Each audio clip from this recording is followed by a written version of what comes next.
Hey guys, what's up? It's your boy Magnificent back here with your guitar interpretations, and today we're doing Tolerated by Taylor Swift. It's a pretty easy song. We're using basic chords. Just make sure your guitar's in stutter tuning and put your cap on fret number 2, alright? Now we're gonna play this like this. Let's start with the chorus and then we go to the verse, and then I'll show you the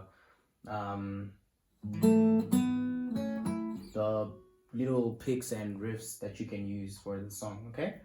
So the chorus goes like this, okay? Now this is just basic chords, guys, so if you're not familiar with them, you can check out my chord video.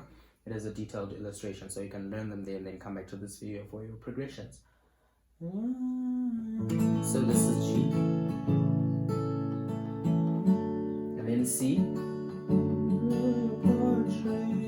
E minor, with the fancy shit, and then we go to D, G, C, and then E minor, and then we go to D, okay? Now that is how you strum it, right?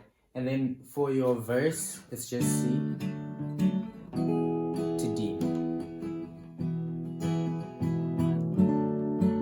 C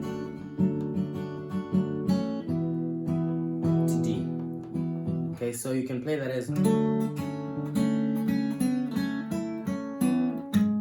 but that's more complicated. Just let me know if that's something you're into. I can do a tutorial on that, but it's just C to D, which you can play as C in frets 3 to 5, so that's basically sliding. Alright, and then you go back to the chorus and it's all the same. So yeah, that's been it for this tutorial. Let me know if there's any other new songs that you need me to check out. Let me repeat that, new songs, okay? Do subscribe to the channel for more content like this. Leave a like and share the video if it helped you. Peace.